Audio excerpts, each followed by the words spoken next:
থাকলে নাকি স্কুলের শিক্ষা ব্যবস্থা একেবারে পড়াশোনার বিরাট ক্ষতি হয়ে যাবে, অথচ বিভিন্ন সময় আমরা দেখি যে সরকারি স্কুল বন্ধ রেখে বিভিন্ন ক্যাম্প হয়, স্কুল বন্ধ থাকে। স্কুলগুলোকে তো বার্তবাবু লাটে তুলে দিয়েছে, কয়েক হাজার স্কুল বন্ধ হয়ে গেছে। কয়েক হাজার স্কুলে এখনও 5 জন শিক্ষক 3 জন বাচ্চা, কেউ সরকারি স্কুলে পড়তে আসে না। লোকের বাড়িতে যারা কাজ করছে, খুব সামান্য রোজগার করছে, তারাও গ্রামেগঞ্জে গজি ব্যাঙের ছাতার মতো গজিয়ে ওঠা ইংলিশ মিডিয়াম স্কুলে নিজেদের বাচ্চাদেরকে পেট কেটে ভর্তি করছে, সেখানে পড়াচ্ছে।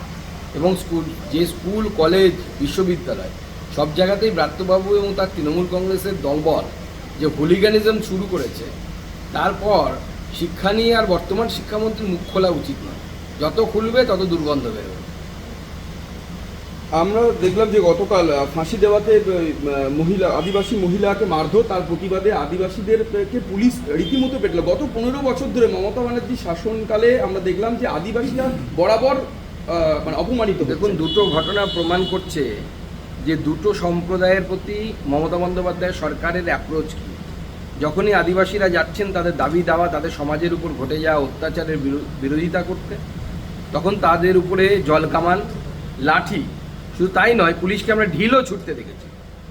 আর দেখুন, দাঙ্গা যখন হচ্ছে, সংখ্যালঘু সমাজের লোকেরা যখন বেলডাঙ্গা হোক বা কখনো অন্য কোনো জায়গায় ন্যাশনাল হাইওয়ের উপর দাঁড়িয়ে সাংবাদিককে হেনস্থা করা থেকে শুরু করে এমন কোনো কিছু বাদ নেই, করছে না, আগুন জ্বালিয়ে রাখছে, রাজ্য সরকার কিন্তু চুপ। রাজ্য সরকারের পুলিশ পাশে দাঁড়িয়ে দেখছে, দেখার মতো। বাহ, কি সুন্দর দৃশ্য! এটাই হচ্ছে বাস্তবিকতা। এটাই প্রমাণ করে দেয় যে মমতা বন্দ্যোপাধ্যায়ের মতো সাম্প্রদায়িক ইসলামিক ফান্ডামেন্টালিস্ট ভারতবর্ষে দ্বিতীয় কেউ আছে কিনা সন্দেহ আছে। উনি লুকিয়ে লুকিয়ে করেন। অন্যান্যরা যারা বোম ফাটায়, যারা জেহাদি, তারা ডাইরেক্ট বলে, ক্যামেরার সামনে বলে। আর মমতা বন্দ্যোপাধ্যায় লুকিয়ে লুকিয়ে ফান্ডামেন্টালিজমের কাজ করে, ইসলামিক ফান্ডামেন্টালিজম। ন্যায্য বকেয়ার দাবিতে আবার আশাকর্মীরা পথে, স্বাস্থ্য ভবন অভিযান রয়েছে। তার আগেই একেবারে লোহার ব্যারিকেড দিয়ে একেবারে দুর্গ তৈরি করে দেওয়া হলো স্বাস্থ্য ভবনের সঙ্গে। এখন স্বাস্থ্য ভবন বাস্তিল দুর্গে পরিণত হয়েছে, আর এই বাস্তিল দুর্গের পতন বাংলার জনগণ করবে। আশার দিদিদেরকে আমরা পরিষ্কার বলছি, আমি পরিষ্কার বলছি, আপনারা অপেক্ষা করুন, সকলে মিলে একত্রিত হন, ভারতীয় জনতা পার্টির সরকার গঠন করুন 26-এ। আপনাদের সুখ দুঃখের খবর, সুখ দুঃখের সুরা ভারতীয় জনতা পার্টির সরকার করুন। পার্শ্ব শিক্ষকরা আবার আজকে বিকাশ ভবন অভিযান চালাচ্ছে। পার্শ্ব শিক্ষকদেরও একই অবস্থা, সংসার চালাতে পারছে না, ছেলে মেয়ে অসুস্থ হয়ে গেলে তাদের চিকিৎসা করতে পারছে না, পরিবারের চিকিৎসা করার পয়সা নেই। এই ভয়ঙ্কর পরিস্থিতি কেন হচ্ছে? কেন্দ্রীয় হারে কেন্দ্র যে পোর্শনটা পাঠায় আমাদের প্যারা টিচারদের, সেটা কেন রাজ্য সরকার দিয়ে দিচ্ছে না? অন্যান্য রাজ্যে প্যারা টিচার যারা, পার্শ্ব শিক্ষক যারা, তাদের মাইনে দেখুন, উড়িষ্যার মাইনে দেখুন, ঝাড়খণ্ডের মাইনে দেখুন, আর আমাদের এখানকার প্যারা টিচারদের, পার্শ্ব শিক্ষকদের মাইনে দেখুন। নিজেদের কেন্দ্রের সাথে ম্যাচিং গ্রান্ট দিয়ে তাদের মাইনে দেওয়ার কথা। আপনারা পারছেন না, ভালো কথা, কেন্দ্রের ভাগটা তো দিয়ে দিন, সেটাও দিচ্ছেন না।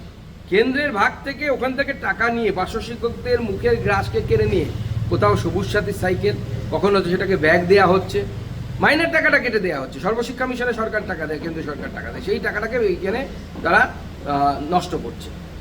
আগামীকাল প্রকাশ হবে আদালতের নির্দেশে সাপ্লিমেন্টারি তালিকাও আস্তে আস্তে প্রকাশ হবে। প্রায় 1 থেকে 1.5 কোটি নাম বাদ পড়ার আশঙ্কা রয়েছে। এতে কি কত নাম বাদ পড়বে আমি জানি না, সেটা নির্বাচন কমিশন বলবে। আমরা চাইবো কোনো নাগরিকের নাম যেন বাদ না যায়, যিনি বৈধ নাগরিক। আর কালকে যেহেতু লিস্ট বেরোবে, সূচি বেরোবে, স্বাভাবিকভাবে কিছু মানুষ যারা ভারত বিরোধী, তারা একটা গণ্ডগোল করার চেষ্টা করবে। প্রশাসনকে এবং ইলেকশন কমিশনকে তার উপযুক্ত ব্যবস্থা নিতে বলবে। ইতিমধ্যে কেন্দ্রীয় বাহিনী চলে আসছে আজকে, তাহলে সেক্ষেত্রে যেহেতু অশান্তির আঁচ করছেন আপনারা সকলেই, সেহেতু এই কেন্দ্রীয় বাহিনী আসতে অনেকটাই সুবিধা হবে। দেখুন, কেন্দ্রীয় বাহিনীকে ব্যবহার কিভাবে করবে তার উপর নির্ভর করছে। কেন্দ্রীয় বাহিনী তো এসপির আন্ডারে থাকে, কারণ